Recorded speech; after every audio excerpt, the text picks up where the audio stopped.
All right, hello everyone. Had a little bit of technical difficulties today, but I hope everyone's having a great day so far. And wherever you are, today we're going to be talking a little bit about building consumer sense. Again, my name is Mark Pretty. You can find me in you can connect with me on my link tree there below. And I appreciate all the online attendance on YouTube. Anyone, even if you just watch once, appreciate it very much. And today, I hope we can continue to build that foundation that we've been continuing to build. Again, thank you for your patience. I know you won't be affected by my tardiness, but I was a little bit late today, just because I wanted to make sure the sound was good.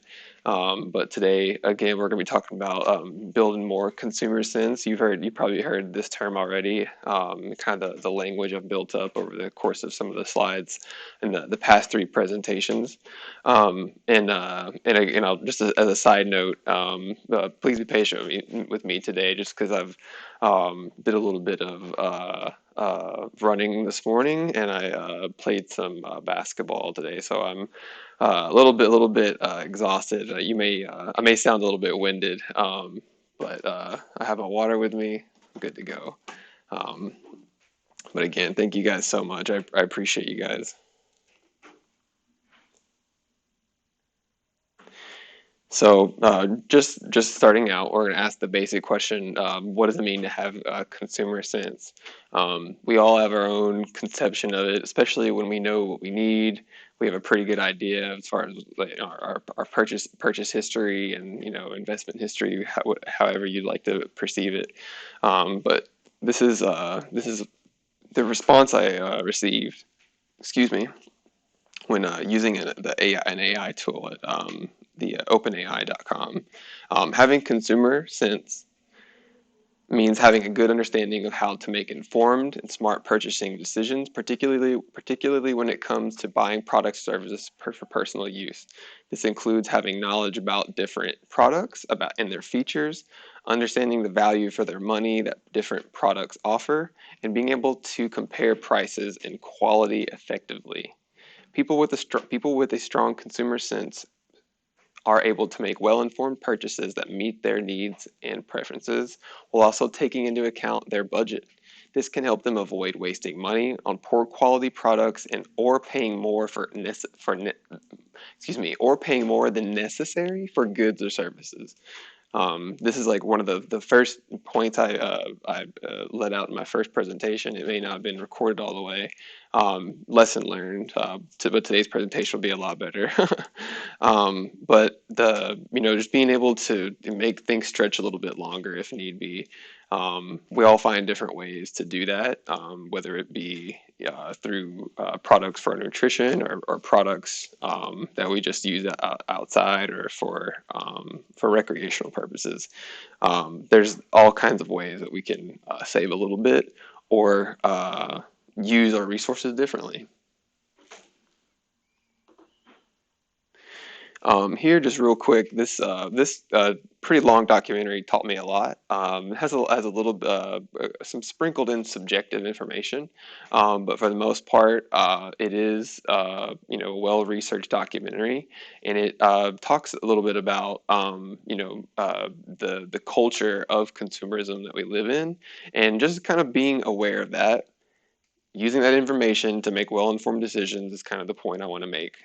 No need to watch it. If you do want to watch it, feel free to take a look at it. Again, it is quite lengthy. It's about 4 hours, but it does go into a lot of different historical information. And I'll read this quote real quick. The century of self asks deeper questions about the roots and methods of consumerism and commodification and their implications.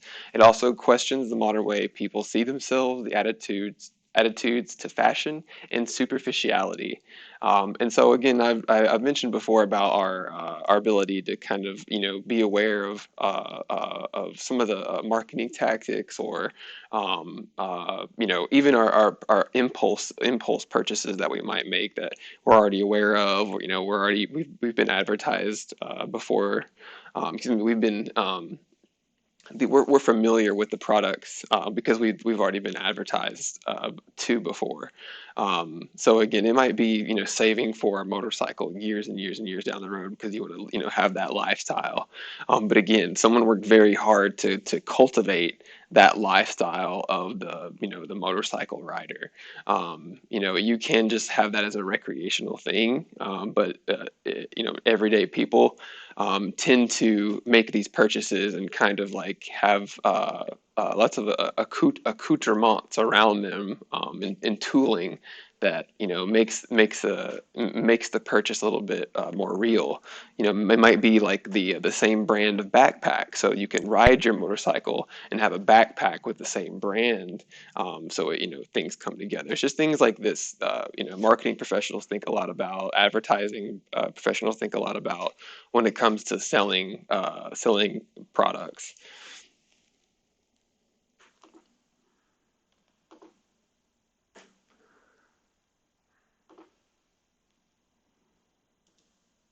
Okay, so here, um, just we're going to talk a little bit about responsible consumption. And first, I just laid out the question: do businesses create products and services that meet the needs and desires of consumers, while also promoting social progress and ethical values? If you want to think about the idea of voting with your dollar, you can kind of think about this question. Um, Next, responsible consumption refers to a set of behaviors and choices that take into account the social, environmental, and ethical impacts of one's consumption patterns. It involves making informed choices that minimize harm and promote sustainability and social responsibility. I think one of the largest events recently is the Super Bowl just happened. Every single one of those advertisers paid very large sums of money to have a piece of our attention. And in those moments, we are able to promote those products, think, learn whether they're sustainable, learn whether they're socially responsible, and then continue to move on. I'm not here to let you know what brands are making responsible decisions, and what brands aren't. I think it goes back to doing your own research, and just making sure that you make informed decisions. And certainly, I've learned from my mistakes, but you can minimize those by educating yourself, doing your research. All right, there'll be two slides on this, I believe, consumer awareness. And it kind of goes right into, just being a savvy consumer, or building up consumer sense. Um, I'll just read them off real quick. Researching products and services before making a purchase. What we'll do, we'll take the time to read reviews, compare prices, learn about the features and benefits of different products and services. Considering the long-term value, this means we prioritize purchasing items that will last and retain their value over time, rather than settling for cheaper short-term options. And this point, it's quite important, because sometimes we'll think about a decision a little bit more to spend a little bit more on a product that will last even longer. This is certainly important for runners. If you're very serious about your running, you'll know the difference between a low quality endurance running shoe, and then an extremely high quality and equal price running shoe. And so these kind of things will, you will have to pay a little bit more, but these kind of things will last you a little bit longer. Um, the same kind of decisions are made about automobiles, but again, I'll try to speak from experience only. And again, I have a little bit of experience, going through lots of different running shoes. But with automobiles, you'll have to do your own research. I'll certainly, in these videos, you'll hear me give you firsthand information. It is secondhand information because it's coming from me, and then to you, it's secondhand information. But I'll always provide those examples if only it comes from firsthand information. Just as a side note. Um, so Next, making informed purchasing decisions. And so next, kind of, it's like these kind of points build on our personal choice to make informed decisions. Make well-informed decisions based on research and understanding of the market and are confident in choices. If you're looking at a market of backpack gear or outdoors gear, know what kind of brands are out there, what brands are competing with the brand that you're looking at. Maybe there's a different price that you can look at. And again, same thing with automobiles. We're all familiar with all the different brands of automobiles. So there are ones that compete with one another and are certainly in the same kind of category, but try to outprice one another or provide value in a different way. All right. We're kind of building a foundation more here.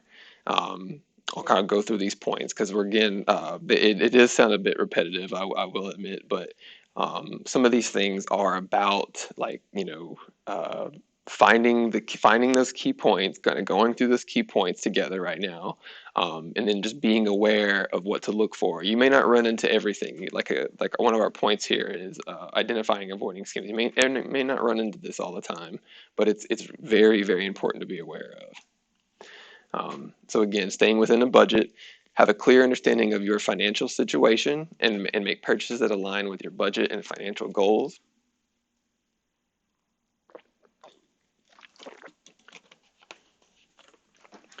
Avoiding impulse purchases. You're able to resist the urge to make impulse purchases and instead take the time to weigh options and make informed decisions. Identifying and avoiding scams. You are able to recognize when an offer is too good to be true and avoid falling for scams. Again, very important. Building a diverse portfolio. Understand the importance of diversifying investments and make choices that will help you achieve your long-term financial goals. Learn about your risk tolerance. See what's out there. Make a mistake or two.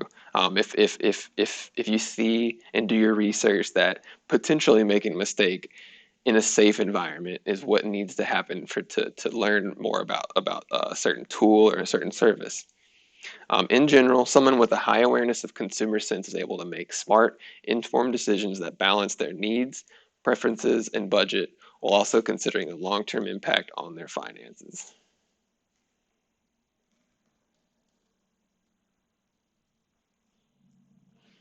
All right. So here you can see just under me that there's like a 25% off. You see these you see these everywhere. Um, we give into these, especially in North America, around like Black Friday, around the holidays. They have the holiday colors are all over them, and I love it myself. Like I love the holidays. I love like how happy people get around the holidays, having something nice and warm to drink. There is a lot of just stuff to get. There's a lot of stuff that's just put out in the marketplace. You see it when you walk into your local grocery store. It's just everywhere. But again, we'll start off by educating ourselves. So educate yourself, research products, services, and investments before making a purchase or investment. Read reviews and compare prices to get a better understanding of what is available and what offers the best value for money. So even though it may be a holiday, it may be a July 4th event, it may be the New Year's event, it may be the Chinese New Year, it may be a personal family type of event.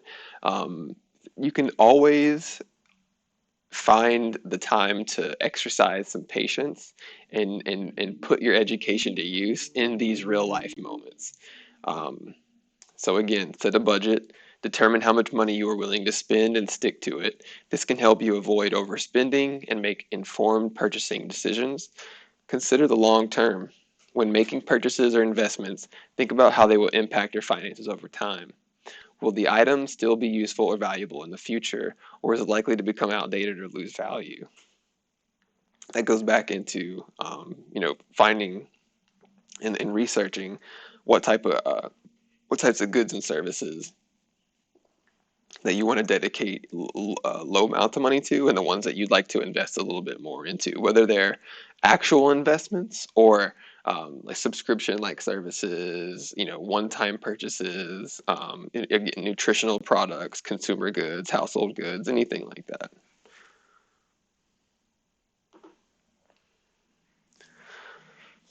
All right, so always shop around. Don't be afraid to compare prices and products from different retailers or providers to find the best deal. Invest in quality.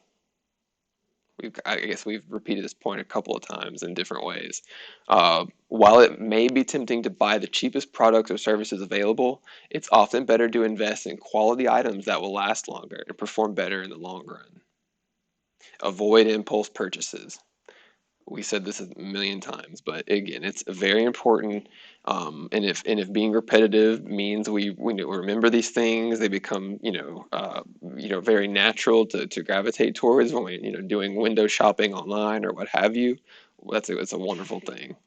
Um, so again, avoid impulse purchases. Take your time when making purchases, and don't be swayed by sales pitches or limited time offers.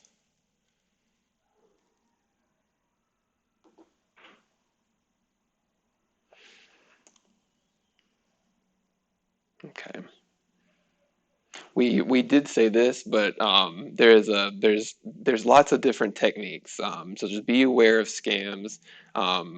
Be wary of offers that seem too good to be true.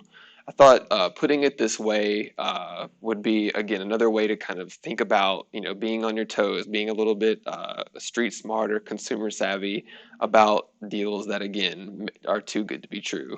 I think a lot of us are probably familiar with Retail Me Not, the website.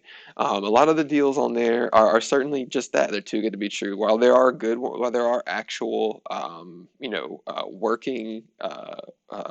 working services that they advertise on the website, a lot of their products, a lot of those links that go through on that website, they lead to nothing. They lead directly to the manufacturer website, or the original equipment manufacturer. Um, so again, just be wary of going to just that like original equipment manufacturer websites, and then things that take you to a link that is a kind of a duplicate, and it's just there to provide a false sense of a purchase. So they're there to get your payment information. Make sure just as a kind of educational point, certainly not financial advice, but financial education. Just make sure you always keep your payment information safe.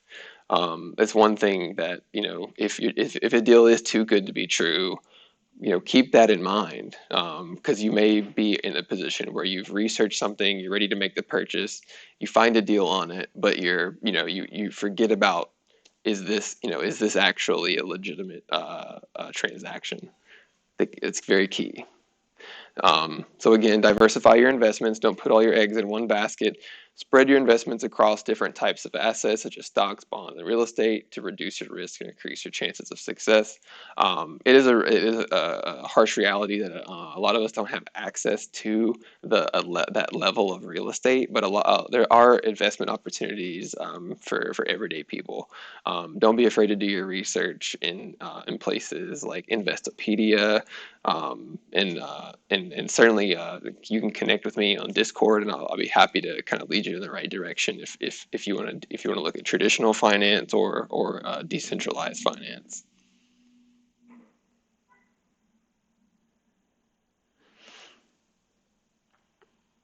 Okay, and lastly, by following these tips and being an informed and thoughtful consumer and investor, you can make smart decisions that will benefit your finances and overall well-being. So it is a kind of an all-in-one type of goal, or an all-in-one type of mindset where you're thinking long-term about your finances, you're thinking long-term about your education. Um, you also should be thinking long term about your well being, and so those three things can combine together and balance well. and not being afraid to ask questions and reach out for help, and don't be afraid to be inquisitive and to ask questions that you may feel are stupid. I've done that a lot, being a little bit more self-conscious about a question that may lead you down a path that opens up more understanding. So again, it's all about building up some progress and getting a little bit better every day, and being a little bit trying to be the best version of yourself. That's a lot of this advice will for me. It helps me to be the best version of myself. So I hope to share a little bit of that with you too, especially if you guys share this video with your friends. I certainly appreciate that. All right. All right, and as last but not least, always give it a special thank you, just because I have a very nice space here to do the presentation in. Thank you so much for attending today's financial education presentation. There's always more to learn, and I'm excited to continue growing our financial literacy together. I sincerely appreciate the library leadership's continued support with making financial education accessible to everyone. And that means you as well online. I sincerely appreciate anyone who again shares this with a friend or even just watches this once.